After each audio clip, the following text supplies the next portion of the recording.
Bismillahirrahmanirrahim. Assalamualaikum warahmatullahi wabarakatuh. Bismillahirrahmanirrahim. Alhamdulillahirabbil alamin. Ibu bapak yang saya muliakan, hari ini kita bicara tentang bukan apa-apa untuk mengingatkan, karena tujuan akhir kita adalah akhirat yang berkaitan dengan bagaimana keluarga yang surgawi.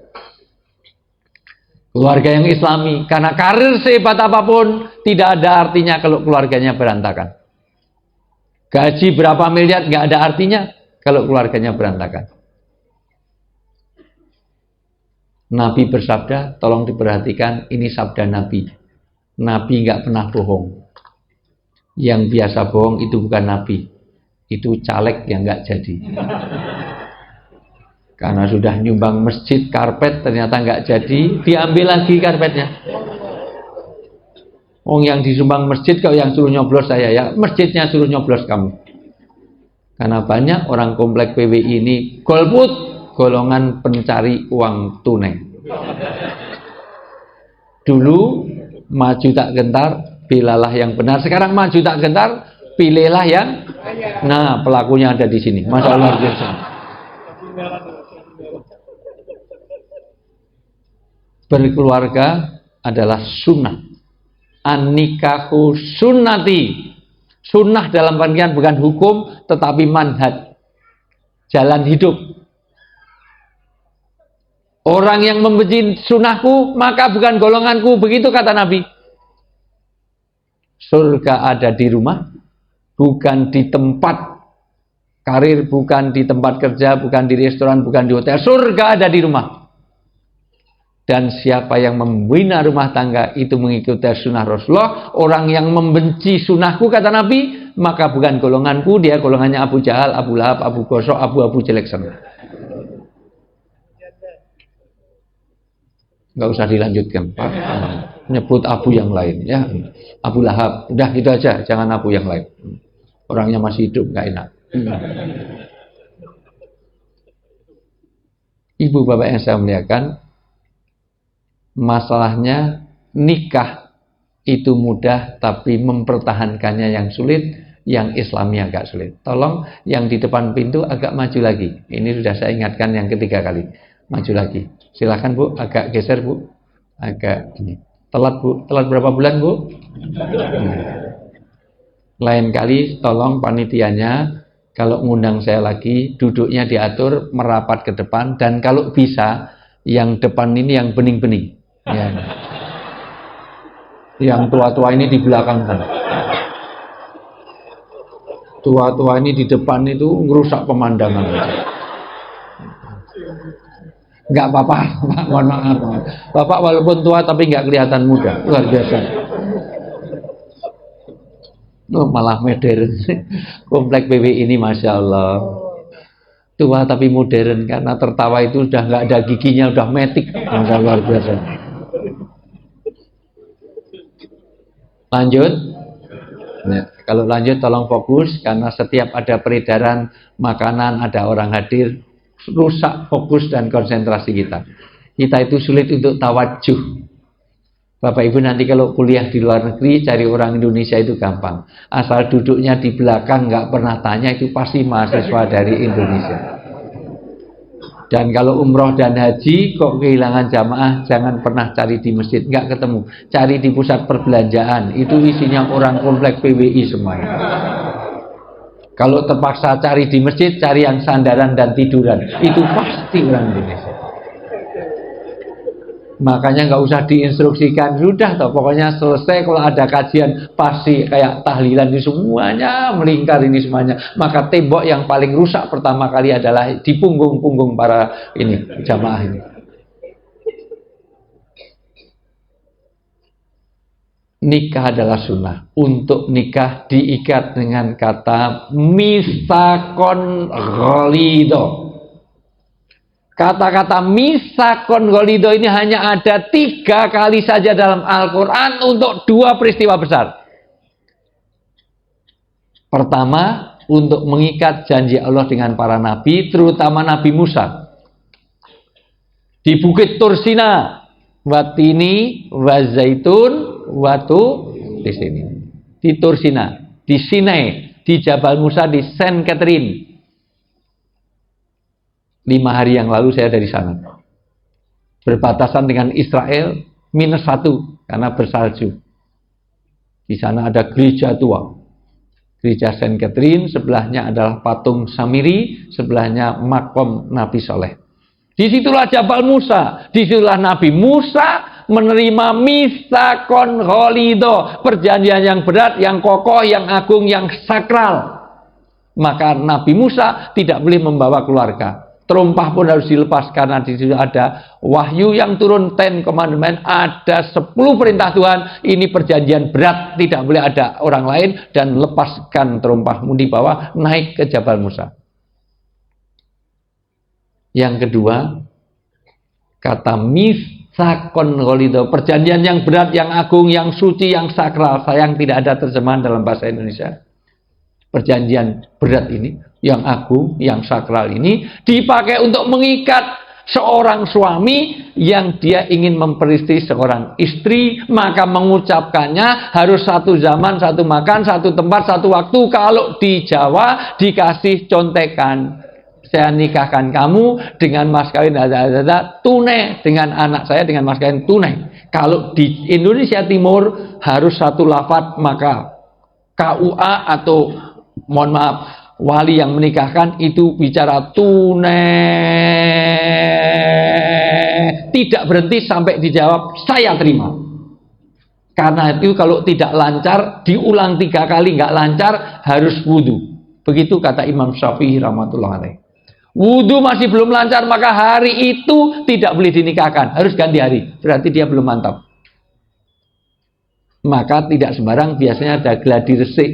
Yang mau nikah itu diajari dulu, bahkan ada contekan supaya 1 jam. Kalau saya yang melakukan, insya Allah lancar. Saya nikahkan Saudara Wijayanto dengan BCL, dengan itu tunai. Masya Allah. Ini kok sensi banget sih. Tunai.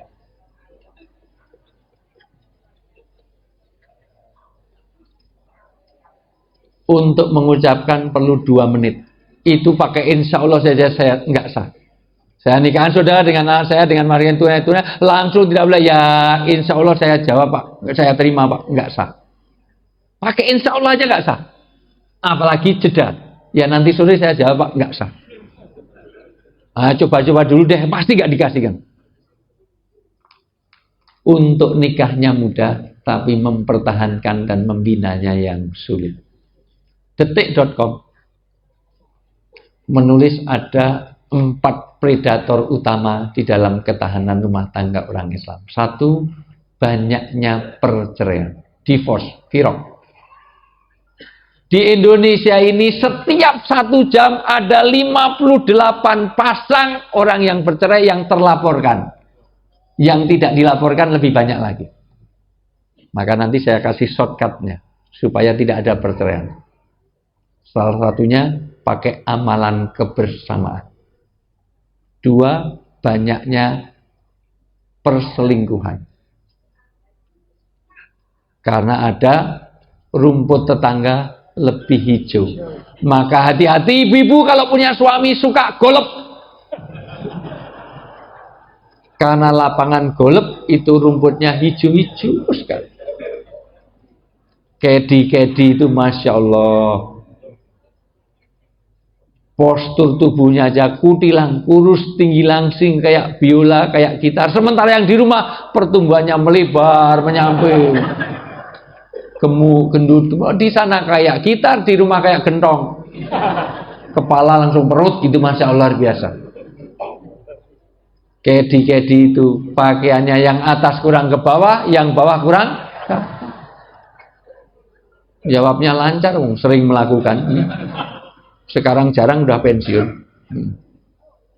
Begitulah Masya Allah. Maka hati-hati kalau punya. Kadang-kadang yang di luar sana Bu, rok-roknya mini 15 cm dikasih belahan 10 cm, tinggal 5 cm. Jadi jaraknya dengan ibu kota negaranya itu cuma 2 cm. Makanya golf itu sulit masukkan bola. Kenapa? Karena bolanya di mana, pandangannya kemana, nggak jelas. Dimulai dari handphone. Ciri suami istri yang nggak beres dimulai dari handphone. Ciri suami yang nggak beres kalau handphonenya di password, nggak bisa dipakai istri, kemana dia melekat terus, ke kamar mandi bawa ini bawa, disentuh aja marah-marah, itu sudah suami yang nggak beres. Apalagi dari namanya. Kalau ada telepon dari istri langsung lari ke kamar mandi. Lah itu sudah. Dimulai dari nama ibu. Kalau nama ibu di situ ditulis masih Yayang, gitu. Mama masih lumayan. Bebek masih lumayan. Tapi kalau nama ibu sudah ditulis oleh Mama 1, Mama 2, ada ini. Apalagi nama ibu ditulis oleh Mabes Polri, Mako Brimob, Bareskrim. Apalagi nama ibu Mak Lampir. Asal ada telepon, Mak Lampir telepon. Maka kalau pengen beres mulai hari ini, handphone istri harus bisa dipakai suami, handphone suami bisa pakai istri. Kalau perlu nanti handphone suami serahkan istri seminggu. Terus bapak beli lagi dengan nomor baru. Kadang ada seorang laki-laki, satu orang handphonenya 3, itu kupingnya ada berapa? Ada faktor eksternal, ada faktor internal. Mudah-mudahan waktunya cukup, karena nanti ada terpotong isya. Faktor eksternal, karena sebaik-baik istri yang bisa menyenangkan suami, sebaik-baik suami yang bisa menyenangkan istri, tapi kenyataannya berbeda. Istri-istri zaman now itu lebih pintar menyenangkan suami orang daripada suami sendiri. Dan suami-suami sekarang lebih pintar menyenangkan istri orang daripada istrinya sendiri. Kalau istri orang curhat, dikasih nomor handphone, handphonenya 3 jam diterima. Begitu suami istrinya sendiri curhat, jawab asal ala kadarnya. Dari mana Pak? Dari belakang? Dari mau kemana? Mau ke depan? Udah makan sudah? Nggak makan mati. Padahal kalau istri orang curhat, bapak dengerin, jangan pura-pura ngantuk, itu di belakang itu. Kalau istri curhat nggak didengar, istri bapak akan curhat kepada suami orang lain. Karena kepuasan wanita itu kalau bisa curhat di pelukan suami, biarkan dia nangis. Walaupun sudah 12 kali ceritakan, anggaplah baru pertama kali dengar. Gitu ya, biarkan sampai air matanya habis, kalau perlu tambahin air, habis ya airnya mata. Ingat bapak, kalau bapak menyakiti hati istri, bapak jangan pura-pura makan mulu ya.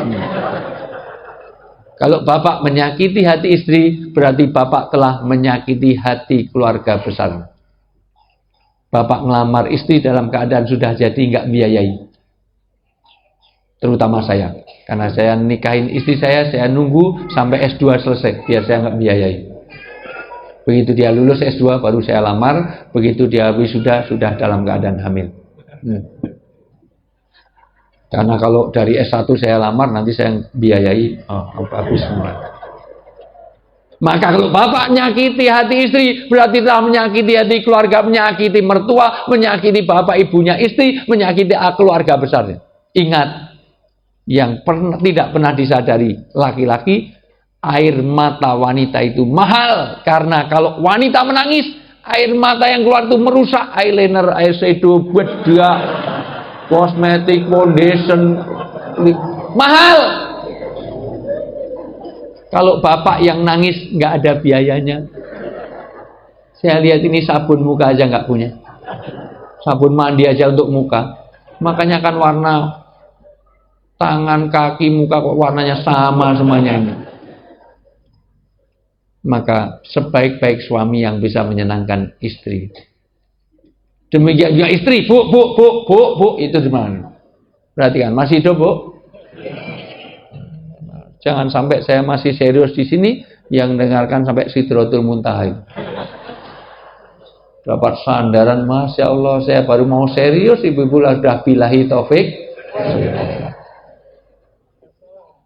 Begitu snacknya habis, langsung bismika Allahumma.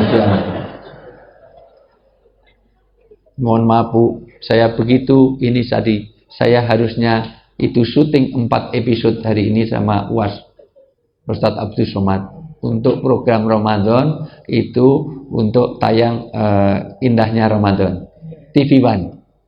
Tapi saya batalkan 2 karena hanya 2 episode. Saya ngejar ke sini, saya nggak mau nanti juga tambah sini karena duluan pesannya sini. Maka minta 4 episode hari ini, kemarin udah 4, ini tadi minta 4, saya kasih 2 dulu, saya langsung sini untuk komitmen saya kepada komplek PWI ini. Dan integritas ini saya bawa, seandainya malam ini saya dipanggil Pak Jokowi pun saya tidak mau karena komitmen saya kepada komplek PWI.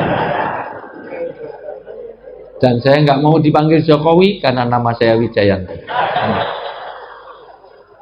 Maksud namanya Wijayanto panggilnya Jokowi ya. Gitu aja kok serius amat. Santai aja Bu. Karena sekarang luka politik masih belum antara cebong sama kampret ini, Masya Allah. WA grup saja nggak boleh sampai hari ini. Padahal cebong sama kampret sudah bersatu jadi cempret. Ibu bapak yang saya muliakan, tapi pendukungnya masih lukanya, Masya Allah. Bu, dapat apa? Mau dukung ternyata bersatu juga. Dukung siapa ibu bapak? Cuman dapat kaos sablonan luntur. Ibu bapak yang saya muliakan, sekali lagi, ibu sebaik-baik wanita yang menyenangkan suami. Karena kalau ibu tidak pandai melayani suami, suami ibu akan cari pelayanan di luar rumahnya. Karena perselingkuhan ada 2 faktor, internal dan eksternal. Secara eksternal ternyata memang wanita yang di luar, Masya Allah. Ibu kalau mau ketemu suami orang nggak fair rasanya, dandan sampai 3 jam, kerudung aja 12 meter, putar sana putar sini, naikkan lagi, turunkan lagi, 12 meter, kumpulkan di tengah, jadi kalau jalan kayak bawa sampah, luar biasa. Ada 99 tutorial jilbab, nanti beli, ini standar banget, pasti belum punya. Jilbab yang bagus dimulai dari dalamannya itu, mohon maaf, mau dalamannya ciputnya itu Bu, itu yang bagus gradasi 6 warna, merah, kuning, hijau, jadi mengganti. Dan nggak boleh lurus, ini nggak modis sama sekali. Ini orang komplek ini kok kuno-kuno, ya Allah, nggak trendy sama sekali. Kerudung yang bagus itu harusnya miring separuh, jadi kena mata satu kayak bajak laut. Nah, harusnya miring separuh, jadi miring separuh kena mata satu kayak bajak laut. Bulu mata yang bagus sekarang ini bukan dijepit Bu, tinggal tembak. Saya kalau syuting nunggu Desi Ratnasari, nunggu Fani, nunggu Cika, ya Allah, yang lama bukan syutingnya, ternyata masang bulu mata, bahasa Inggrisnya itu aidep. Aidep itu sekarang tinggal nempelkan, ada lemnya, jadi kok jalan kayak kepiting, luar biasa. Begitu kalau keluar rumah, tapi di rumah, Masya Allah, menghadapi suaminya ala kadarnya, kadang daster seminggu digantung, dipakai lagi, digantung, dipakai lagi. Suami sudah lumayan pensiunan PWI, tapi di rumah kadang-kadang istri Bu, daster 1 penitinya 8. Masya Allah. Keluar rumah Bulgari, Pilkadin, Lacoste, Dolce Vita, itu wanginya luar biasa. 100 meter aja, wah rumahnya luar kayak jenazah lewat, luar biasa. Sementara yang di rumah, begitu suami datang baunya balsem, PPO, Remason, GPU, minyak gosok, kerudungnya kebuka putih, dikira lehernya putih, koyok, salon pas semua, luar biasa. Ilfil, tahu nggak Bu? Ini tertawa pasti ngalami ini. Maka sebaik-baik hubungan suami istri yang saling menyenangkan. Mudah-mudahan nanti ada beberapa shortcutnya, saya kasih tahu cara-caranya. Yang ketiga, banyaknya KDRT. Yang keempat, banyaknya disharmoni oleh banyak sebab. Kurangnya intensitas dan kurangnya kualitas pertemuan. Lebih penting intensitas apa kualitas apa kuantitas? Dua-duanya penting. Oh, yang penting kualitas. Kualitas bisa dibangun kalau kuantitasnya banyak. Kalau jarang ketemu, membangun kualitas hubungan juga sulit. Bahkan Bu, setelah Isya, semua pembicaraan dilarang, tidak disenangi oleh Allah kecuali dua. Satu, taklim, pengajian, nuntut ilmu. Dua, ngobrolnya suami istri. Mulai nanti malam jangan tidur, ngobrol saja, Allah suka. Karena proses usia-usia segini ini, ya Allah, jangankan ngobrol. Kalau udah pensiun, nyusul tidur aja diusir. Sana tidur luar sana, batuk melulu. Nah, apalagi udah mulai batuk-batuk itu, Masya Allah biasa. Udah batuk-batuk, beser-beser. Tolong yang di depan pintu, karena semakin tidak muat, dunia ini lebih banyak wanita daripada laki-laki. Bu, boleh maju, jangan di depan pintu. Jangan di depan pintu, karena itu menghalangi orang yang ini. Ya, tadi. Wanita itu lebih banyak daripada laki-laki di mana-mana. Menunda sholat, bahkan menjamaknya, diperbolehkan untuk urusan taklim, menuntut ilmu. Hadis riwayat Bukhari dan Muslim. Jadi tidak harus adzan langsung sholat, masih bisa. Tapi kalau memang kebiasaannya sholat dulu, mau sholat dulu saya pulang. Ya. Lanjut. Karena Isya tidak bisa dijamak dengan subuh, nggak bisa. Dan alhamdulillah saya sudah sholat, saya sudah Isya. Ya. Jadi saya jamak. Lanjut. Untuk itulah maka mempertahankannya diperlukan beberapa hal. Pertama, buat amalan kebersamaan dalam rumah tangga. Rata-rata dari sekian puluh, sekian ratus orang yang konsul ke saya, baik datang ke rumah, lewat WA, maupun tanya di TV, rata-rata penyebab pertama orang yang mudah untuk cerai adalah satu, niat untuk berkeluarganya sudah tidak untuk ibadah. Dua, karena kurangnya kebersamaan. Rasulullah itu makan bareng, tidur bareng, pergi bareng. Rasulullah itu minum saja, minum selalu dijaga kebersamaannya. Bahkan Rasulullah kalau minum tidak dihabiskan, hanya diminum separuh. Bismillahirrahmanirrahim.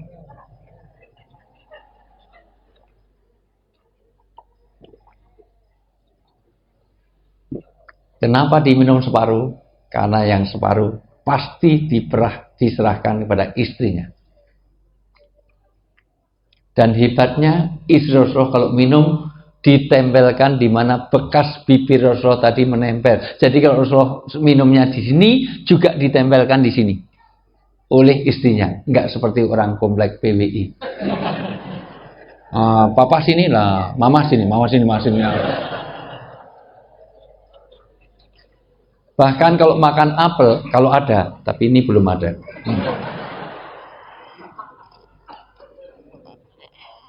Waktu itu apel yang dimakan, bukan pastel. Rasulullah itu kalau makan pastel, bismillahirrahmanirrahim, hanya digigit sedikit. Waktu itu buah, tapi ini belum ada buahnya sebentar ini. Nanti buahnya habis makan, mungkin kalau dikasih. Kebetulan kok saya belum makan siang, makan malam juga belum. Mudah-mudahan paham maksud saya. Ya. Dan kenapa digigit sedikit? Karena yang banyak buah tadi untuk istrinya. Isar, mendahulukan istrinya. Dan hebatnya Ummul Mukminin Aisyah radhiyallahu anha gigitnya juga sedikit. Dan ditempelkan juga di mana bekas gigi tadi dilanjutkan sedikit. Enggak seperti orang sini, digigit banyak, kurang sedikit, tinggal sedikit dikasihkan istrinya. Ini. Dan kadang-kadang dicari, papa tadi di mana? Di sini. Nah, belum gosok gigi. Nah, aku sini diputar. Walaupun pernah Rasulullah minum itu dihabiskan. Bismillahirrahmanirrahim.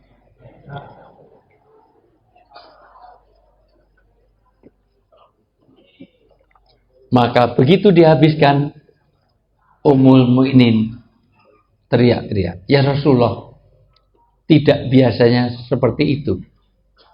Biasanya hanya kau minum separuh, kenapa kau habiskan ya Rasulullah? Sisakan untukku, sisakan untukku, sisakan untukku. Engkau yang mengajarkan, kau yang melanggar. Orang Jawa bilang jarkoni, iso ngajar orang lakoni. Omong doang. Kenapa kau habiskan? Sisakan untukku, bukanlah yadullah ma'jam'ah. Allah akan memberkahi keluarga kita kalau kita ini ada kebersamaan di antara suami, istri, dan anak. Kenapa aku nggak memberi contoh ya Rasulullah? Apa kata Rasulullah? Ya Humairah, itu panggilan istri Rasulullah. Istri Rasulullah itu namanya Aisyah. Tapi panggilannya kadang-kadang Ummul Mukminin. Panggilannya Humairah, Hesi Mirah Delima. Karena pipinya Aisyah itu putih kemerah-merahan kayak apel Australia. Kayak delima. Tahu ya, bukan apel Malang. Kalau apel Malang itu hijau. Kayak orang Libanon. Orang Libanon itu kalau yang lewat 1, yang cantik 10. Karena orangnya udah lewat, kecantikannya masih tinggalan di situ. Itulah kenapa orang Libanon banyak yang pakai cadar, saya bisa memaklumi karena kecantikannya sangat mempesona. Kalau orang PWI pakai cadar, melorot terus. Mana nggak ada, kacamata aja melorot terus. Makanya saya setuju dengan Kementerian Agama, Pak Menteri Agama melarang pakai cadar dan celana cingkrang. Saya setuju. Karena kalau sudah pakai cadar, jangan pakai celana cingkrang. Mosok cadaran kok celananya cingkrang? Ya nggak pas. Apalagi cadaran kok jenggoten, gimana? Orang jenggoten kok pakai cadar, ya sudah. Jangan terlalu serius, santai aja Ibu. Yang pasti Pancasila dengan agama tidak bermusuhan. Ini penegasan saya, ya. Ibu bapak yang saya muliakan, jadi putih kemerah-merahan, jadi kayak pakai blush on. Kalau di sini kayak siapa ya? Enggak ada. Di belakang itu ada, tapi enggak kayak apel, itu kayak salak itu. Sebelahnya kayak manggis. Mengkilap tapi hitam, masya Allah. Jangan tersinggung Bu, memang kadang-kadang kenyataan itu pahit dirasakan. Karena jujur itu tidak boleh kalau itu menyakitkan hati pasangan. Jujur tapi menyakitkan hati pasangan tidak boleh. Suami ibu itu kecil, nggak boleh panggil pinipin, pinupin, nggak boleh nyil-unyil, nggak boleh. Suami ibu itu hitam, nggak boleh panggil black si black, nggak boleh. Suami ibu itu botak, meskipun betul-betul botak, jangan dipanggil tak botak, karena itu tidak mengenakkan hati. Kalau botak ya panggil Mas Agus, lah kok Agus agak gundul sedikit misalnya gitu. Isinya gemuk panggil dut, jangan. Tapi kalau gemuk ya jangan panggil sing langsing, jelas itu menyinggung lagi. Wahai istriku yang sangat berbobot, nah gitu. Indah sekali. Alhamdulillah saya punya istri. Alhamdulillah Pak, Bu. Kalau contoh orang lain nanti tersinggung. Istri saya asli orang Jawa. Dulu mahasiswi saya. Maka saya dengan istri saya selisih usianya 9 tahun. Karena kalau saya ngajar di UGM, ada wanita selalu duduk paling depan. Pernah saya ngajar bukan nulis pelajaran saya, malah gambar wajah saya. Terus saya lihat kok kelihatannya senang sama saya, terus saya kasihan, terus saya nikahi dia. Terus saya hamili, terus lahir. Alhamdulillah istri saya itu 3 anaknya.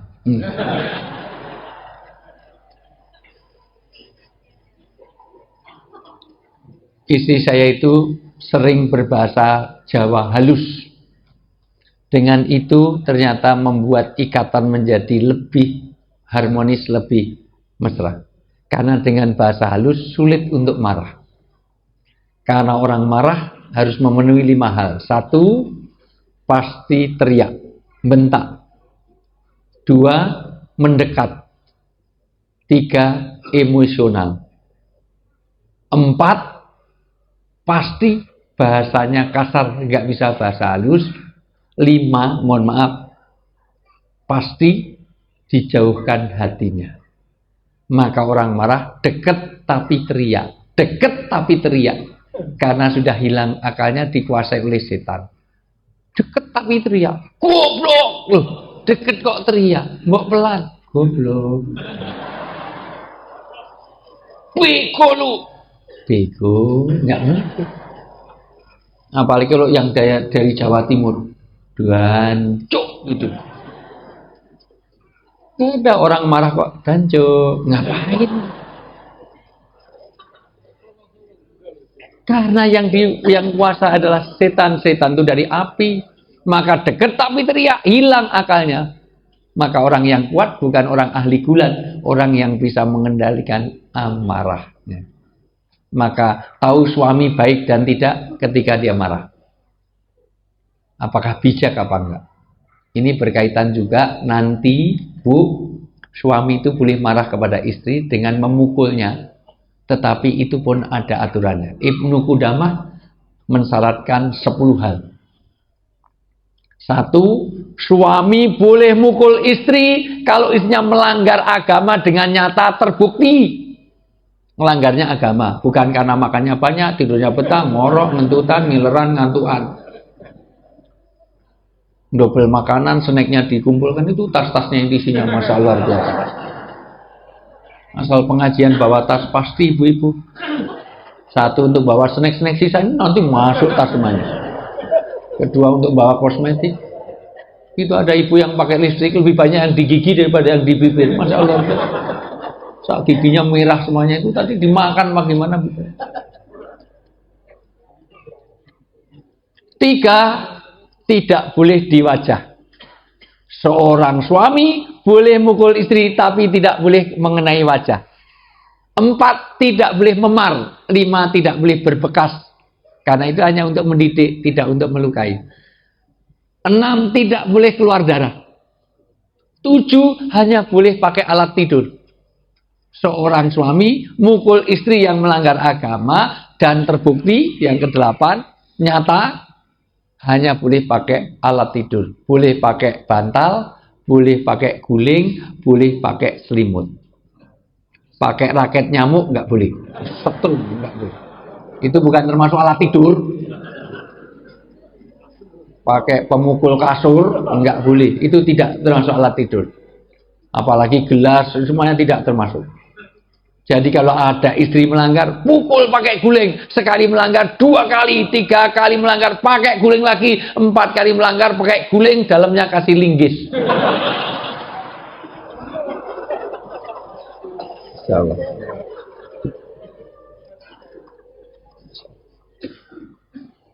Orang yang mulia bukan orang yang dimuliakan, tapi orang yang bisa memuliakan orang lain. Orang yang terhormat bukan orang yang dihormati, tapi orang yang bisa menghormati orang lain.